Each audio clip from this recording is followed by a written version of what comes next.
Olá, sejam bem-vindos a mais um episódio do Veterinária 360. Eu sou Rodrigo Carmo e sempre trago um convidado muito especial.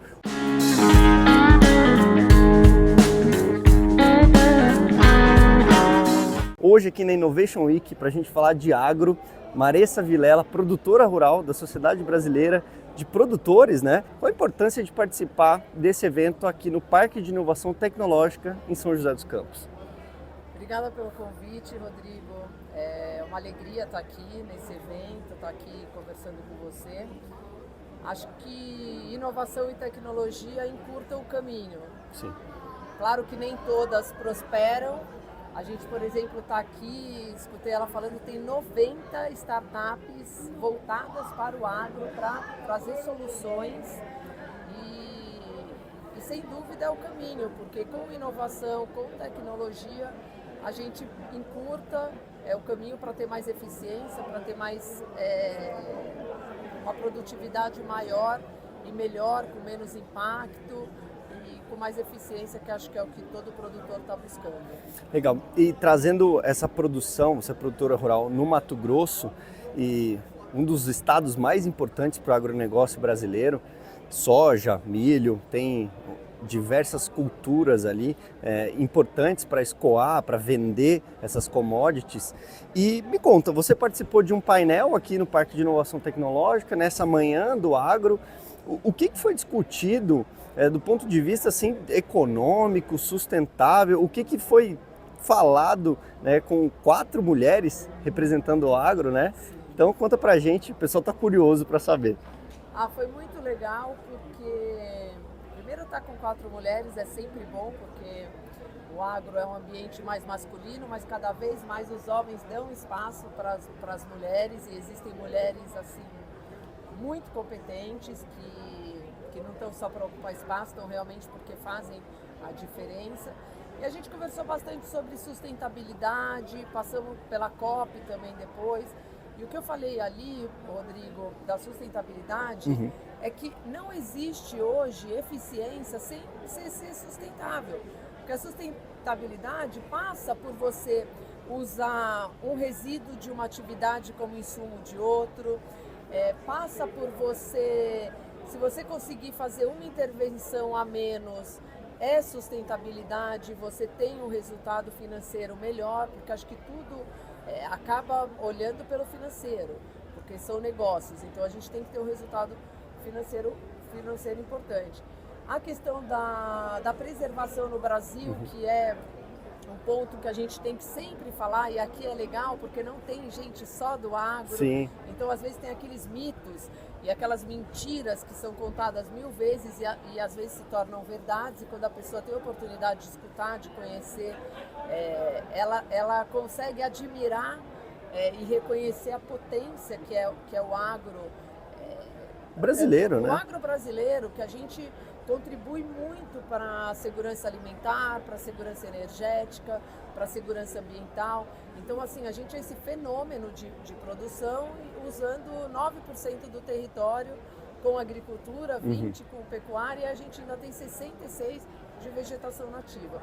Então, acho que a sustentabilidade está aí, está a integração de sistemas, tá no promover o plantio direto, em fazer uma transformação de área degradada para área produtiva e trazer soluções com inteligência, que é onde a gente está aqui, né? Tem muita gente aí que é fora da porteira, pensando em como resolver esses problemas e que a gente consiga ir evoluindo dia após dia. E é interessante essa sua fala da agricultura, da precisão, da inovação no campo, porque o Brasil produz em média ali 3 safras, dependendo da região, e a gente preserva muito. O Brasil é um país que preserva e preserva com qualidade, código florestal robusto, muito complexo, e você como produtora sabe dessa importância de preservar, de trazer as inovações, e muito foi dito aqui no evento das dificuldades da comunicação. Para as pessoas que não são do agro, elas entenderem quão complexo é produzir alimento no nosso país.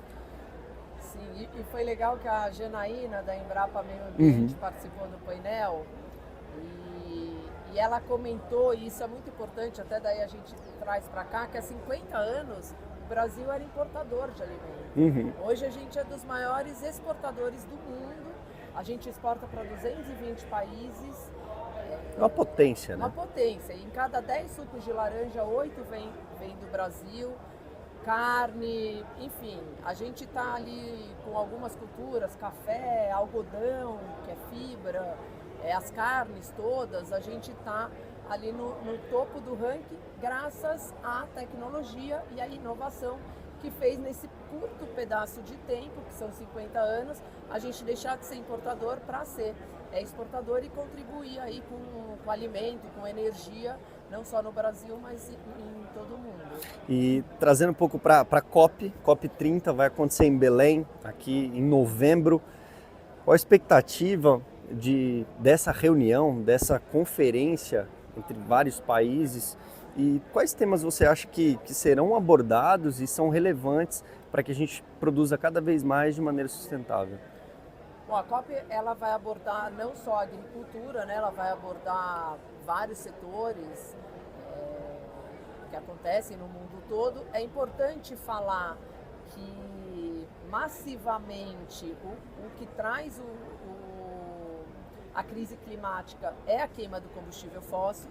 Então 75% das emissões no mundo são provenientes de queima de combustível fóssil.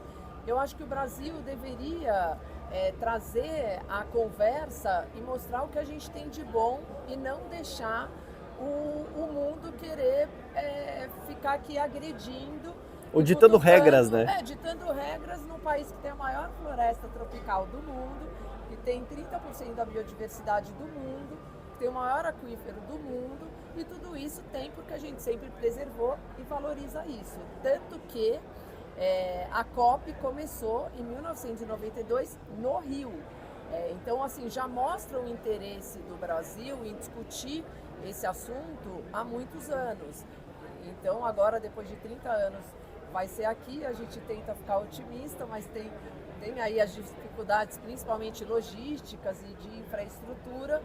Mas vamos torcer para que seja uma COP de implementação, porque desde a COP de Paris, a COP 15, muitas coisas são negociadas, mas elas precisam, eu até falei isso hoje, a gente precisa implementar, precisa ter uma agenda de ação, que é o que o embaixador Corrêa do Lago, que está liderando aí a organização da COP, ele quer muito trazer, que ele entende o quanto o setor privado é importante, porque no final das contas quem executa e quem faz as coisas acontecerem é o setor privado, então precisa estar alinhado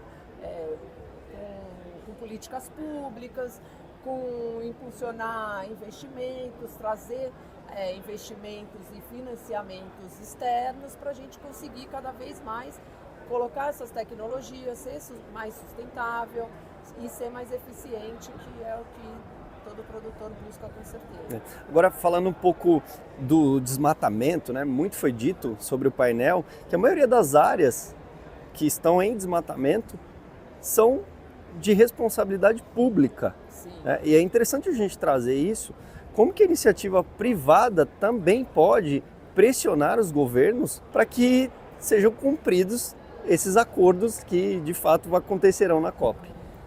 Então, isso é super importante a gente falar e principalmente levar para fora do agro, que 80% do desmatamento acontece em terras públicas. Então, assim, não tem ninguém mais do que os produtores que querem combater isso, porque acaba que acham que são os produtores.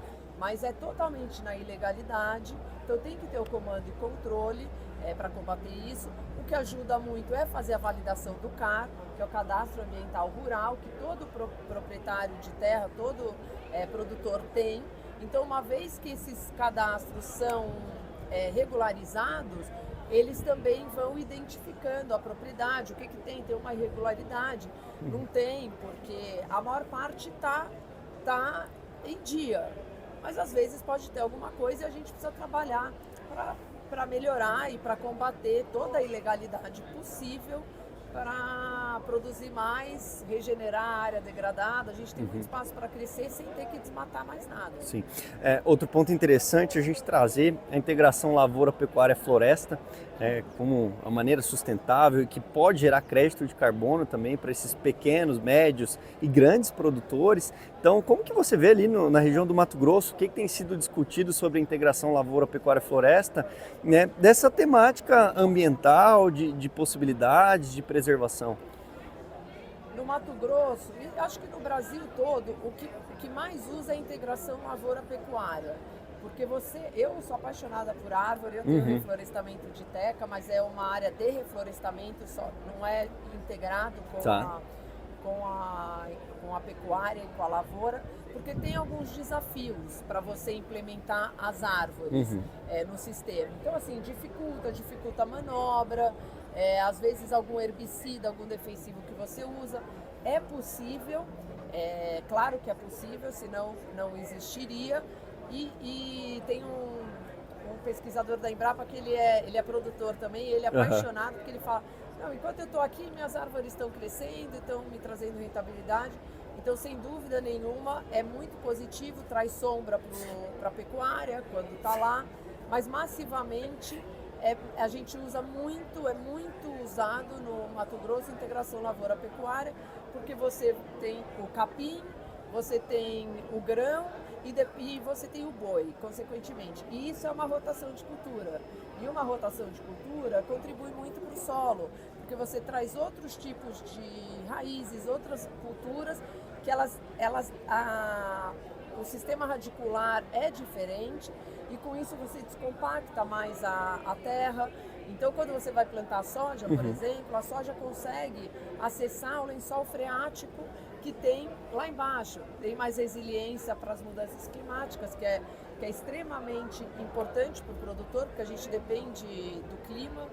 Então, tudo isso tá ligado e a gente tem que fazer essa rotação que vai trazer resultado no que a gente está produzindo. Legal. Aproveitando ainda sobre a integração lavoura-pecuária, é importante a gente quantificar essa emissão de gases, né? Mas também o que está sendo devolvido, né? Então, essa neutralidade também é um objetivo para os produtores, né? Legal que você falou disso, Rodrigo, porque eu até comentei aqui também da questão dos parâmetros que o Brasil usa. Todos os parâmetros para a gente calcular o que o país emite e tudo, eles estão baseados nos países do hemisfério norte. E a realidade é completamente diferente. Já começa que eles só têm uma safra, aqui a gente tem duas, tem três, então isso para quem não é do agro também é importante saber. Por que às vezes a gente usa mais defensivo? Porque a gente está produzindo 2 vezes mais, às vezes 3 vezes mais. Naturalmente, você vai usar mais insumo. Mas também é importante falar que a gente é líder em biológicos, né? O Brasil tem usado muito biológicos. E aí, voltando à tua pergunta, isso é muito importante porque o Brasil produz gado, por exemplo, carne, massivamente a pasto. E quando você tem um pasto bem manejado, isso quer dizer que você está fazendo fotossíntese. E quando você está fazendo fotossíntese, você está tirando o gás carbônico da atmosfera e estocando ele no solo. Então, o nosso setor tem essa capacidade de remoção de gases do efeito estufa, só que isso não é contabilizado. Então, quando a gente vai lá nos dados que tem no IPCC e tudo, e no Inventário Nacional de Gases do Efeito Estufa, a gente só tem nossas emissões. Então, tem um trabalho sendo feito com pesquisadores, inclusive uma aliança técnico-científica que juntou a sociedade rural brasileira, faz parte disso, muito promoveu de ter essa conversa entre FGV, Embrapa e Exalc, justamente para juntar essa inteligência dos pesquisadores, dos cientistas e da governança, que vem muito com a FGV, para a gente conseguir provar, mostrar, fazer publicações internacionais, mostrando como que funciona, quais são os parâmetros, para a gente ter uma informação real. Porque hoje a informação não é real, a gente só tem o que a gente emite e a gente não tem o que a gente remove. Muito interessante a sua abordagem para trazer, principalmente para quem está nos assistindo e nos ouvindo pelo YouTube e pelo Spotify, essa preocupação, isso é importante mostrar para as pessoas. E para a gente fechar, até 2050 teremos 10 bilhões de pessoas no mundo. Como é que está o desafio aí para produzir alimento para esse tanto de gente que ainda está por vir? O desafio é constante. Se tem uma coisa que o produtor tá acostumado e lida dia após dia, é o desafio. Então acho que a gente tem que seguir, tem que ter o objetivo e a clareza de produzir cada vez mais com menos impacto. Eu tenho muito esse olhar, muito da sustentabilidade, de uma economia circular. Isso que muitas vezes você usa o resíduo de uma atividade como insumo para outra atividade. Então você vê aí confinamento já produzindo energia. Então assim, tem muita coisa. Biocombustível, milho, né? Biocombustível, né? Biocombustível de milho, de cana, de soja. Então, acho que o foco aí, esse é trazer solução. A gente está aqui, é discutir, é conversar, é procurar os melhores caminhos para a gente seguir aí na liderança do mundo, de ser exemplo de como que a gente pode produzir, preservando alimentos com segurança alimentar, né? A questão da sanidade. Se a gente não fosse muito bom nisso, a gente não estaria exportando para 220 países. Acho que devem ter poucos países aí que não comem frango, que sai do Brasil. Então, tudo isso... É uma potência, o Brasil, né? O Brasil é uma potência e quem não conhece, fica o convite para conhecer mais o agro, que é uma oportunidade de poder se orgulhar de fato de um setor que traz riqueza, que gera emprego, que melhora IDH nas cidades onde ele realmente está e alimenta as pessoas. Muito bom. Quero te agradecer, Maressa, por esse bate-papo, por esses esclarecimentos, tanto de empresários que a gente conversa, com produtores rurais, com a tecnologia, com políticas públicas. É importante a gente ter essas abordagens de maneira transparente para que as pessoas tenham acesso a essas informações e tirar esse mito de que o agro é o vilão, né? E muito pelo contrário, é quem resolve a conta, né, de maneira simplificada para quem está nos ouvindo. Então quero te agradecer, que a gente se encontre em outras oportunidades, também lá no Mato Grosso, para mostrar, para trazer essas inovações, essas tecnologias e desmistificar tudo o que tem acontecido no agronegócio brasileiro. Obrigada, Rodrigo. Obrigada pelo convite. Fica aqui o meu convite de você para a Fazenda, que eu acho que o melhor caminho é sempre ver. Aproveitar aqui, só que me veio à cabeça, tem um trabalho do De Olho no Material Escolar, que eu faço parte, a gente apoia ali, onde eles levam alunos em grandes feiras, em fazendas, e mostram, e normalmente a equipe que lidera isso, que é a Letícia Jacinto, que é a presidente, ela fala: Maressa, as crianças olham e não acreditam, porque nunca viram. Então eu acho que sempre o melhor caminho para a gente saber e esclarecer é vendo, é estudando, escutar quem sabe e pesquisar, que aí você tem uma informação trazida pela ciência e que está sendo executada e que de fato é o que acontece aqui no nosso país. Muito bom, agradeço o convite, pode contar comigo, estarei lá para mostrar, para trazer essas informações. E é muito importante estar dentro das escolas, nas universidades, para trazer o fomento, mostrar a produção, a potência que é o Brasil. Eu como médico veterinário, você como produtora rural, tantos agrônomos, zootecnistas, biólogos, tanta gente importante para mostrar mesmo o nosso DNA. O nosso DNA é produzir, e produzir bem, tá bom? Então que a gente se encontre em breve, tá joia? Obrigada, Rodrigo. Muito bom. Então, se você gostou, curta, comente, compartilhe e ative as notificações. Até um próximo episódio.